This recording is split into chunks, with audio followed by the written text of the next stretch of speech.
അസ്സലാമു അലൈക്കും വറഹ്മത്തുള്ളാഹി തആല വബറകാതുഹു. ബിസ്മില്ലാഹി വൽഹംദുലില്ലാഹി വസ്സലാത്തു വസ്സലാമു അലാ അഷ്റഫിൽ മഖ്ലൂഖീൻ വഅലാ ആലിഹി വസഹ്ബിഹി അജ്മഈൻ. അമ്മാ ബഅദ്. പ്രിയപ്പെട്ട ശ്രോതാക്കളെ, അല്ലാഹു സുബ്ഹാനഹു വ തആല ജീവിതത്തിൽ ഒരു പ്രാവശ്യം മാത്രം നമുക്ക് നിർബന്ധമാക്കിയ ആരാധന കർമ്മമാണല്ലോ ഹജ്ജും ഉംറയും. ഉംറയെക്കുറിച്ച് ഒരൽപ്പം വിശദീകരണം നൽകാൻ ഞാൻ ആഗ്രഹിക്കുകയാണ്. ഹബീബായ സല്ലല്ലാഹു അലൈഹി വസല്ലം തങ്ങൾ നമ്മോട് പഠിപ്പിക്കുന്നുണ്ട്, അൽ ഉംറത്തു ഇലൽ ഉംറ കഫാറത്തു ലിമാ ബൈനഹുമാ. ഒരു ഉംറ മറ്റേ ഉംറക്കിടയിൽ പ്രാക്ഷിപ്തമാണ്, കഫാറത്താണെന്ന് റസൂലുള്ളാഹി സ്വല്ലല്ലാഹു അലൈഹി വസല്ലം.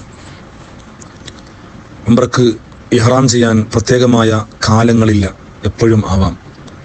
എങ്കിലും സ്ഥലങ്ങൾ ഇസ്ലാം നമ്മോട് പഠിപ്പിക്കുന്നുണ്ട്, മീഖാത്തുകൾ പഠിപ്പിക്കുന്നുണ്ട്.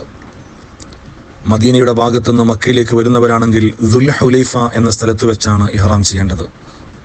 ഷാം, മിസ്ർ, മൊറോക്കോ എന്നിവിടെ നിന്ന് വരുന്നവരാണെങ്കിൽ ജുഹ്ഫ എന്ന് പറയുന്ന സ്ഥലത്താണ് അവർ ഇഹ്റാം ചെയ്യേണ്ടത്.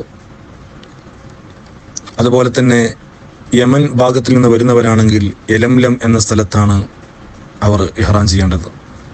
നജ്ദ്, ഹിജാസ് എന്നീ ഭാഗങ്ങളിൽ നിന്ന് വരുന്നവരാണെങ്കിൽ കർണുൽ മനാസിൽ എന്ന സ്ഥലത്തിൽ വെച്ചാണ് അവർ ഇഹ്റാം ചെയ്യേണ്ടത്. ഇറാഖ്, ബസ്ര ഭാഗത്തിൽ നിന്ന് വരുന്നവരാണെങ്കിൽ ദാത്തു ഇറക്ക് എന്ന സ്ഥലത്ത് വെച്ചാണ് അവർ ഇഹ്റാം ചെയ്യേണ്ടത്. മക്കയിലുള്ളവരാണെങ്കിൽ ഹറമിൻ്റെ പുറത്ത് പോയിക്കൊണ്ട് അവർ ഉംറയ്ക്ക് വേണ്ടി ഇഹ്റാം ചെയ്യേണ്ടതാണ്. എൻ്റെ പ്രിയപ്പെട്ടവരെ, എന്താണ് ഇഹ്റാം? ഇഹ്റാം എന്ന് പറഞ്ഞാൽ ഉംറയ്ക്ക് വേണ്ടിയുള്ള നിയ്യത്താണ്. അതിനാണ് ഇഹ്റാം എന്ന് പറയുക. നവൈത്തുൽ ഉംറത വ അഹ്റംതു ലില്ലാഹ്. അള്ളാഹുവിനേക്ക് വേണ്ടി ഉംറ ചെയ്യാൻ ഞാൻ നിയ്യത്ത് ചെയ്തു എന്ന് മനസ്സുകൊണ്ട് കരുതി വായ കൊണ്ട് പറയലാണ് ഇഹ്റാം എന്ന് പറഞ്ഞാൽ. വായ കൊണ്ട് പറയൽ പ്രത്യേകം സുന്നത്താണ്, മനസ്സിൽ കരുതലാണ് നിർബന്ധം. അത് ഈ പറയപ്പെട്ട മീഖാത്തുകളിൽ തന്നെ വെച്ചായിരിക്കണം. ഫ്ലൈറ്റിലൂടെ യാത്ര പോകുന്നവരാണെങ്കിൽ ഒന്നുകിൽ മീഖാത്തിൽ വെച്ച്, അതല്ലെങ്കിൽ മീഖാത്ത് വിട്ട് കടക്കുന്നതിന് മുമ്പായി ഇഹ്റാം ചെയ്താൽ മതി. അതല്ലെങ്കിൽ അവർ കയറുന്ന എയർപോർട്ട് ഏതാണോ അവിടെ വെച്ച് ഇഹ്റാം ചെയ്താലും മതി. എൻ്റെ പ്രിയപ്പെട്ടവരെ, അങ്ങനെ ഒരാൾ ഉംറയ്ക്ക് വേണ്ടി ഇഹ്റാം ചെയ്യുകയാണ്. ഇഹ്റാം ചെയ്യുന്നതിന് മുമ്പ് കുളിക്കൽ പ്രത്യേകമായ സുന്നത്തുണ്ട്.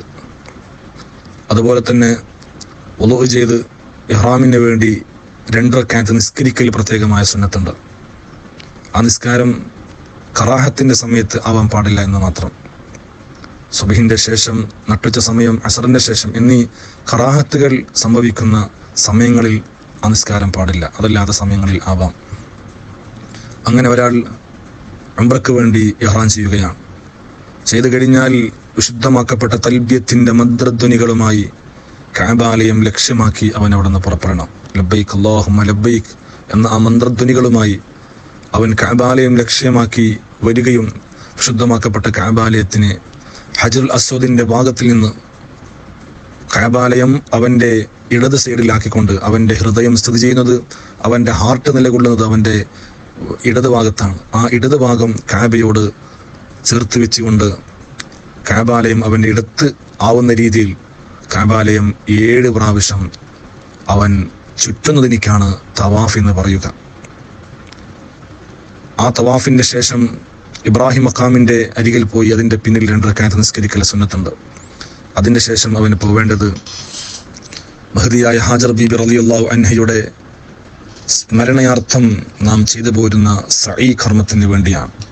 ഇന്ന സ്വഫാ വൽ മർവത മിൻ ശആഇരില്ലാ എന്ന് ഖുർആൻ പഠിപ്പിക്കുന്നുണ്ട്. സഫയും മർവയും അള്ളാഹുവിൻ്റെ ചിഹ്നങ്ങളാണ്, അവൻ്റെ ഷിആറുകളാണ്. ആ സഫയിൽ നിന്ന് മർവയിലേക്ക് 1 പ്രാവശ്യവും, മർവയിൽ നിന്ന് സഫയിലേക്ക് 2ാമത്തെ പ്രാവശ്യം, സഫയിൽ നിന്ന് മർവയിലേക്ക് 3ാമത്തെ പ്രാവശ്യം, അങ്ങനെ ഇങ്ങന്ന് അങ്ങോട്ട് 1 പ്രാവശ്യം, അങ്ങന്ന് ഇങ്ങോട്ട് 2ാമത്തെ പ്രാവശ്യം, അങ്ങനെ 7 പ്രാവശ്യം അങ്ങോട്ടും ഇങ്ങോട്ടും നടക്കുന്നതിനാണ് സഈ എന്ന് പറയുന്നത്.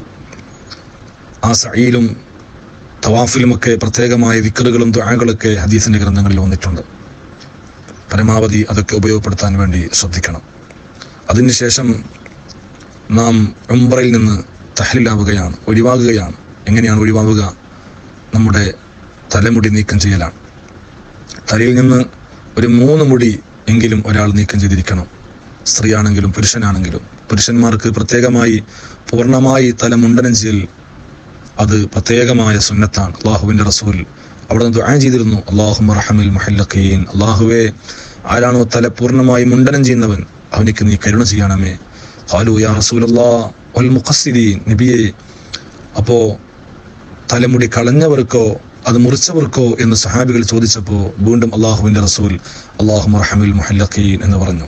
വീണ്ടും സഹാബികൾ പറഞ്ഞു വൽ മുഖസ്സിരീൻ, നബിയെ തലമുടി മുറിച്ചവർക്കോ എന്ന് ചോദിച്ചപ്പോൾ മൂന്നാമത്തെ പ്രാവശ്യം അള്ളാഹുവിന്റെ റസൂൽ അല്ലാഹുമ്മ റഹമിൽ മുഹല്ലഖീൻ, തലമുടി പൂർണ്ണമായി മുണ്ടനം ചെയ്തവർക്ക് നീ കരുണ ചെയ്യണമേ എന്ന് പറയുകയും നാലാമത്തെ പ്രാവശ്യം സഹാബികൾ വൽ മുഖസ്സിരീൻ എന്ന് ചോദിച്ചപ്പോൾ ഖാല വൽ മുഖസ്സിരീൻ, തല മുടി മുറിച്ചവനിക്കും നീ കരുണ ചെയ്യണമേ എന്ന് അള്ളാഹുവിന്റെ റസൂൽ ദുആ ചെയ്തിട്ടുണ്ട്.